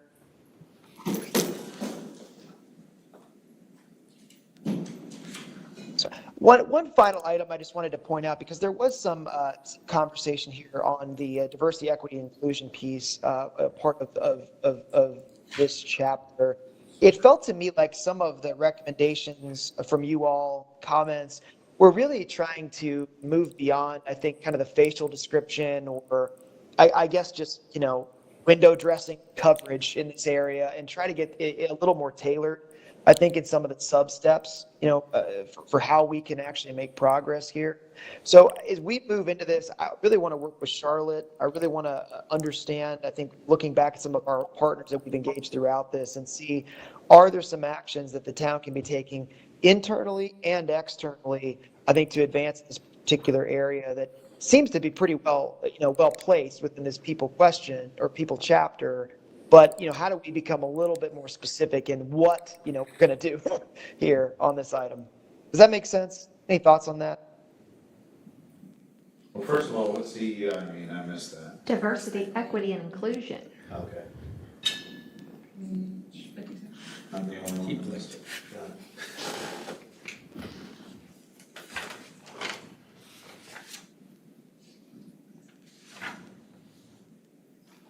I have no idea. Diversity, equity, and inclusion. Diversity. Oh, no, I heard that, but in terms of how to get it out there, I mean, it's not. Look at who's in this room, right? Those folks aren't. So how do you even know how to communicate or let them know about it? Yeah, a key point that's addressed within that action, I think, on the nose is that what you bring up at the moment, Mr. Keel. Well, I have to say, historically, in Bluffton, there has been a healthy cultural mix of black and white, young and old, getting together for events and so on. And the Latinx community, yeah, I don't know. I don't know how you. Yeah, I think within this too, and this is another maybe a subjective piece for you all to help me, unpack a little bit. Which is sometimes within the comp plan, we include policies or direction statements that it may just be about a way of doing business, right? I think within this particular area, writing it down, I think stating it, having this, even if it's a soft commitment, it's still in writing, it's still important. And I think, again, I'll work with Charlotte, we'll work with staff to figure out exactly, how we iterate, in that area. But I collected a lot of your comments here and thought they were good. I guess I don't exactly know quite yet how to put a finer point on it. So we'll work on that one and we'll test it back with you and see if we hit the mark. Something along those lines, and kind of we touched on it earlier with the history, so maybe it's part of cultural resources, maybe it's not part of this, but I think reviewing the language that we're using in our history and the perspectives that we're including and really making sure that it's, while we can include all perspectives or even specific perspectives, that it's not with such a bias towards that perspective being correct. I think we're missing a lot of the context in our history section, and some of the language is generally concerning when we're trying to do things that are promoting diversity, equity, and inclusion. So I would love for part of our more comprehensive history to include looking through the language that we're using now, and even in and maybe that's kind of part of the position that's being proposed in the plan, but just looking through the language that we're using in general throughout the town to make it hopefully more inclusive for everyone who's here and not just one group. I think to Commissioner DePauw's point, it's not just the use of the words diversity, equity, inclusion, but it's about implementing the importance of that throughout and having the character of this document reflect that. So in that historical context, in the voices that are participating on this, in the character, the nature of the things that we are wanting to accommodate from a recreational standpoint or from a available space, or it's not just banners up in the downtown, because that is a beautiful thing, and I love celebrating people, and I think this is so important. But I think it's talking about celebrating those different people, telling their stories. It's the application of those of what we're doing that matters, not just saying the words, we want to promote diversity, equity, and inclusion. Does that, I don't know if I've communicated that well, but I don't want to just say that. For sure. And I think that's what I heard in red, at least in your comments and the comments from staff. So, we'll take a shot. We'll work on it.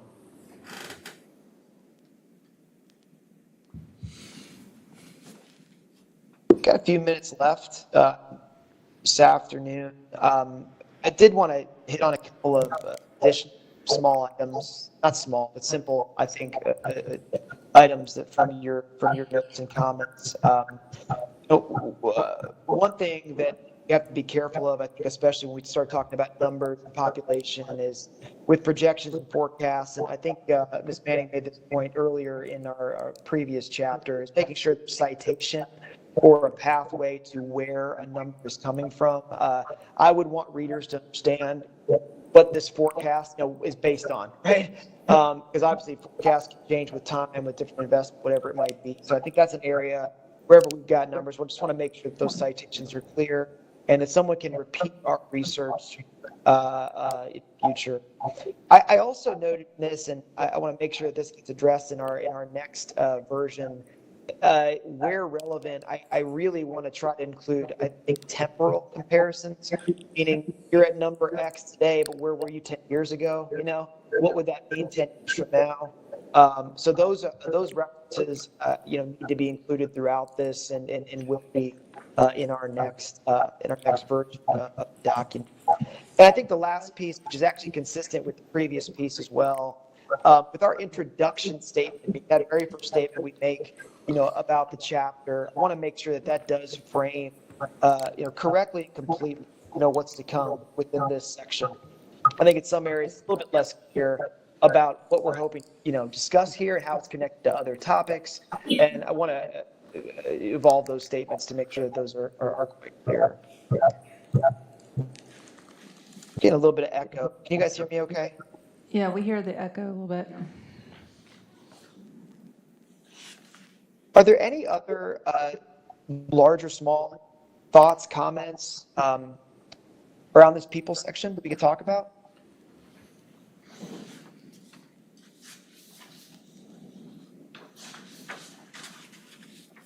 Anyone comments, public? Commissioner? Just checking to see what they. Again, this section had a lot of comments, but I think there was actually pretty good alignment between you all in terms of what you wanted to see, in the next version. Some other sections here that we'll get into, moving through the document, there's maybe a little bit more, back and forth that we need to weigh ourselves through. But I think here the direction for me, at least, was fairly clear. I do have one other thought, actually. I was just taking a closer look at. I was looking at the future land use map today, and one of the things I noticed, it was a lot of green space and lots of different colors of green, but one of the colors being undeveloped open space. And I was looking at that future land use map in connection with it, and looking at just how much of our land mass is projected to be residential. And these are PUDs that have already been granted. So, we're talking about the pace of development, and Palmetto Bluff is a quarter developed. The rest of that still has to be expanded. So one of the things when I'm thinking about this population section in specific is, we're looking at the population growth that has occurred, but there are sections that are set to experience substantial increases in the next 10 to 20 years because they've already been granted the rights to develop. And so I kind of think in this population section we need to be maybe better demonstrating that shift that's going to be happening in Bluffton. Yeah. That's an interesting point, and I think one we could do well with the diagram. Because, somebody mentioned the square mile, 53 square miles, right? You may grow, you will grow, right?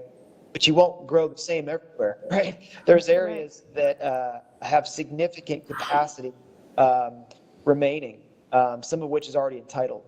So I think what we could do probably most effectively in a map or diagram is lay that out on the page today and future what that means. Capacity doesn't necessarily mean destiny either. So I think we want to make sure that that's underlined here, that just because, you can grow by X doesn't mean you will grow by X. Does that make sense? Correct. Correct, yeah. Yes, ma'am. Come on up and state your name. You open the door. I'm Carol Crutchfield. I am the facilities planning and construction person for the Beaufort County School District. So I came at Charlotte's invitation, and I came tonight just to kind of see what the format was, thinking that community facilities would be, where I need to talk. But you opened the door. So I made a couple of notes, and schools touch on so many things. We touch on people, we touch on housing needs because of the need for teachers, we touch on a lot of different things. So I'm trying to, and I know you've had school representatives on your steering committee. I think there were principals and some other folks. So I know you've had that input as part of your process. But now that we're here at this part of kind of finalizing things, there's a couple of things, and I hate to say I haven't read it all. I scanned it. So in just kind of looking You didn't read all forward- 200 pages? I wish I had time. And I didn't take it on vacation for my pleasure reading. But anyway, sorry. But when you were talking about the future land use, our biggest, not our biggest, but one of our big concerns in terms of looking at facilities is available land. And being able to find those parcels that exist currently. When we're talking about the need for future schools, we're talking anywhere from 20 to 100 acres if we were talking, 20 years into the future of what do we need. And our concern is making sure that that stays a focus for everybody who does planning, for the county and for the town. And because you do have donut holes that, trying to find those things makes it challenging as well. So I don't know where where we need to bring our conversation in on it. It's been there somewhat, but I want to get that there. People who's coming. We have some demographic stuff. I know I've provided some of that to Charlotte. And again, because I haven't read your document completely, I don't know what level that's been incorporated, but certainly we see anecdotally people coming from everywhere for all kinds of reasons. And to your point, they can come here now because they can work remotely. So they might be working for a company in Arizona, but they can live here and enjoy our stuff. So I was kind of looking to see what you might want from us as part of maybe tomorrow's night's conversation and how we can contribute to your overall planning here. But my concern is facilities needs and the funding for those facilities needs. So. And Carol, you and I have been friends for a long time. I mean, A long time. Yeah. The boys grew up together. And, I appreciate you, and I know the rest of the commission does, because your input helps us tremendously. We're in a frustrating situation in this state where we can't have school taxes for operations on primary properties. And the school district issues letters for communities saying we have the capacity, so we have no bite in denying the community, and yet we come and say our schools are full. And so it's a big vicious circle, and please know, I've been dying for the opportunity to tell you this, and I can't tell you this on the 3-minute comment. Please know we hear what you're saying and we feel it, and we're doing everything we can legally to hold these developers accountable to help them with the schools. It's just tough. Correct. It's And I from think state a lot of people who move here don't understand how school buildings are funded. So I'd read up on Act 388, because that's the one that's changed the funding formula for how we get to build schools. And I'm not the financial expert, I can't tell you everything about it, but yes, it's a tough thing. Right now, our funding mechanisms, basically, we can issue impact fees, and we can do bond referendums, and so, yes. I have a that's how we question do for that. you. Okay. When our plan says that the 2021 Beaufort County District Plan sees a balanced forecast of student population growth through 25-26, what does that mean to you from what you're seeing? It says balanced population growth through the 2025-2026 school year, and I'm unclear if that means that this is saying that the schools are adequate, or what does that mean in terms of our need? And is that I your don't know where experience? that phrasing Yeah. came from, so. It's in the towns. Is in your document? Mhm. Yeah, I don't know what, again, I haven't read it yet. So, 160. 160. Yeah. I'll look at it and maybe have an That's answer just for you something tomorrow. Something to think about. Yeah. You have a copy of this? I can get it from, yes, I think you did email me your copy. You Yeah, can the say link mine, at least. I'll print it up. Yeah, no, that's fine. I will do that homework before tomorrow night's meeting. So. And it's tough because you have to, the school district has to provide a letter that says either we can provide for any students that come from a new neighborhood or we can't. But that's already done, because that comes at the PUD level, not at each individual development level. And so that's why you have seen me several times at development review. And there's a general statement I say that right now we do not have the funding to support additional students in our schools because we are pretty much, not all are at capacity, but many are over capacity and there's no adjusting that to make. And yet we end up being stuck because there's a letter from the school district that says that. Well, that was from You a can long accept time ago, that. yes. Yeah. Yeah, when a lot of these development agreements were Oh, made. I think they actually get 2005. updated for each one, Oh. but yeah. I don't think the new letters say you can't, there's funding for it. I'm not sure in the one you're gonna see on the 27th, it I says know it what you're does. saying, because that usually comes out of our office and we haven't written on it. Question? Does the school, I'm sorry, does And I know the we're getting, we're probably getting into That's bottom okay. down the does line. school district have, like projections for, Absolutely. We do 5-year projections because anything beyond that's really just kind of guessing, because you're talking about kids who haven't been born yet, so, yeah. is that publicly available in some capacity that we could It go is, look we at? have a facilities master plan, and you can find that on the school district website. And I can provide you more information with that. It gives a district-wide, it breaks it down by clusters and then by individual schools based on their current attendance zone. Couple of things we've tried to do to manage the growth and how it's occurring is instead of rezoning every time something grows, we've sort of created donut holes and rezoned a new neighborhood, especially out in the New Riverside area, to a school that had room to accommodate that growth. So when you start looking at those attendance zone maps, you will see donuts, kind of like the town. So this is- We have donut holes Does that too. explain why some kids don't go to the school that's nearby their houses because, okay, which is affecting transportation as well? That is correct. But, yes, Okay, okay. but, Yeah, is that your question too? no, no, Okay. finish your thought. No, I'm good. That's- Well, I was just wondering, what, and is there a place for me to learn more about this? It seems like, I remember in recent history, that there's a conflict between Bluffton growing really fast and the schools are full, where Beaufort, the city of Beaufort, and Hilton Head don't have the same issue.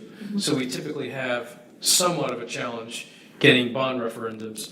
Is there anything, is that still an issue? And is there anything being done to reconcile that? So yes, in terms of student population, Hilton Head has been sort of on a very slow decline. Northern Beaufort County kind of in that same boat. Anything could change. We do see developments happening in Northern Beaufort County, and you do see a little bit of stuff moving around on Hilton Head. Things can always change for student populations. Housing greatly affects that. Bluffton has been our main area of growth for the, let's see, I've worked for the school district since '07. We had probably half as many students in mobiles as we had in the building at certain schools at that time, and our push was to get everyone out of mobiles. We're quickly getting students, like at Pritchardville, more and more students in mobiles. And so our big growth area is Bluffton. And actually, out in that May River area. So then getting the bonds approved for new schools has not been an issue, despite the fact that the other two areas. For lots of different reasons, and that's a whole big other topic we can talk about sometime. We were very successful with the last one. The board put together first a committee who looked at district-wide issues. Schools in Bluffton are newer. Schools in northern Beaufort County and in Hilton Head are older. They have different concerns than just capacity and building new schools. They need major renovations. They need upgrades, those kind of things.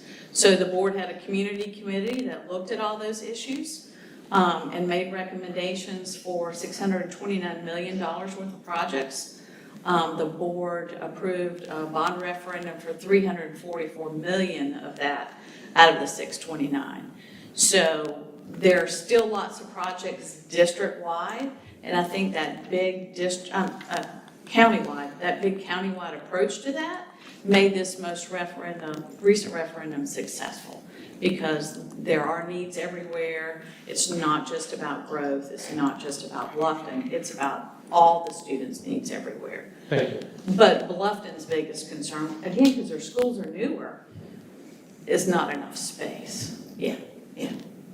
Is there, and it may be answered by this master plan, is there some metric that shows how many kids are arriving by bus versus how many kids are arriving by school drop-off and like parents dropping them off?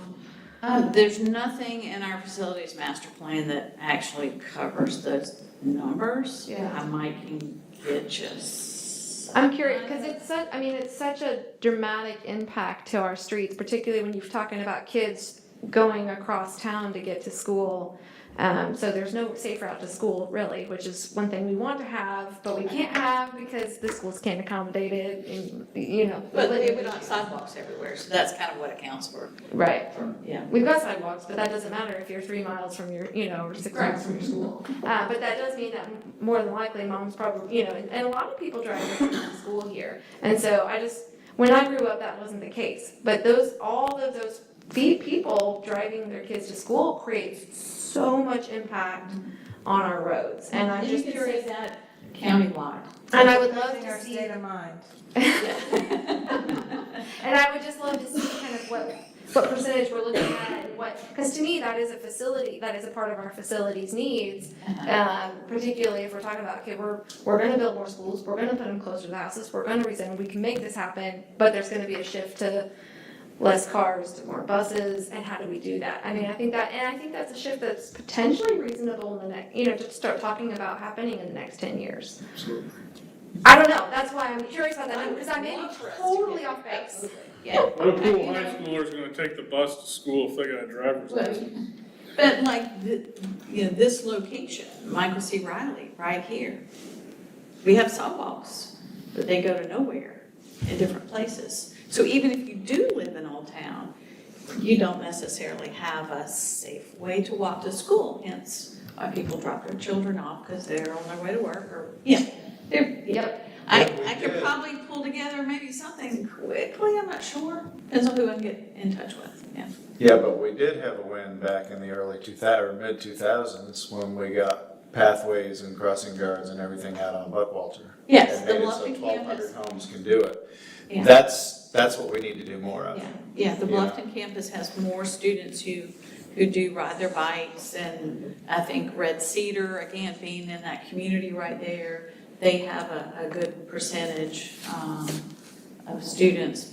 I don't think Pritchardville does, just again, there's not a lot of communities adjacent, and you're talking, Well, crossing over the traffic circle out there. Yeah. Well, in this fall, it's totally slipping my mind, the name of the school across from Hampton Lake. They're gonna be able to walk from Hampton Lake over there because Yes, there'll be a light right. and crossing guard. And there's always a lot of bikes. There's an amazing number of bikes. They actually do have a pretty good number of kids that ride bikes there. Yeah, which scares the heck out of me crossing that road, Okay. but that's gonna be fixed. It's gonna be safer, yes.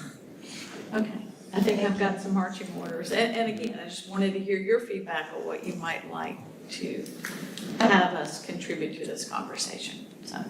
Your needs, thanks. You're the expert coming in with those facilities, so. Well, I we can need to bring hear. more experts in, so if you want more academic people, then I can bring them along. All right, thank you. Thank you, thank you, thank you. I have a Carol, question. thank you very, very much. And this I hope you're coming tomorrow. might I am coming tomorrow, and I think there's a couple of other ones I might see that crossover. I have Yes, a ma'am. question that might be for staff that's just relating to that. Can we get an update tomorrow on where everyone stands on the latest round of impact fees from Beaufort County? They were not adopted, I believe, unless. The latest one?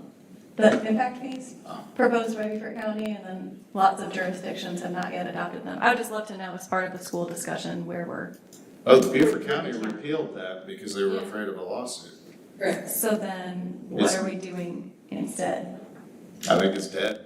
I hate it, I think it's dead. So then, if that's the case, is the strategic plan, or whatever the document is that's referenced in the schools section on page 160, was that plan developed with the understanding that the impact fees would be passed? And then also, what does that statement mean, and I don't know if this is from Kyle or town staff, but about the population growth being balanced? Does that mean that we're going to continue growing at the same pace and thus we don't have capacity? Just more information about what's the analysis behind that data point? Charlotte, I trust you took notes there. I'm having a real hard time hearing everyone. I apologize on that last comment. Lydia was talking about page 160, the schools and education, and kind of defining, or where did the information, or what does balanced mean? Yes, okay. Where did that information come from, and how does that affect future?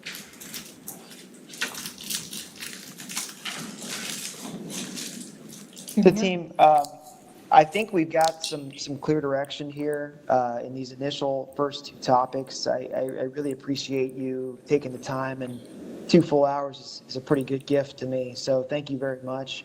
I would like to follow up, Charlotte, with your assistance with this notes document that I've been putting together on these first two topics. And to the comment from earlier, would like to preview our discussion tomorrow. I would like to round that off this evening if I can get that over to you, but at the latest, first in the morning, for our discussion on transportation and community facilities. And I really want to thank Carol for previewing some of that we're going to be doing in the same room, I think, tomorrow as well. But before we leave this discussion, are there any final comments for people or for cultural resources that our team should consider? I think everybody's Pretty good. I don't see anybody asking anything. Okay, Awesome. wrap it up. Why can't I see you? Can you hear us? Negative. No? Hello? What is happening? Kyle. We can hear and see you. Okay, now I can hear you. I just can't see you. I'm That's sorry. okay. I That's okay. can't see. So if you're affirming what I'm saying by nodding, I'm not getting that That's information. okay. But Yes, we have all I got our apologize. questions and thoughts. We're okay. Yeah. Yep, we're good for now. For now. Ready for round 2. And 3, 4, and 5. Yes. Thanks for that. Well, right. thanks, everybody. Thank You guys you, have a Kyle. good rest of your evening, and we'll continue to work tomorrow. Okay, thank you. Make a motion to adjourn. So moved. Second. All right. All in favor? Aye. Thanks, Kyle. Thank you.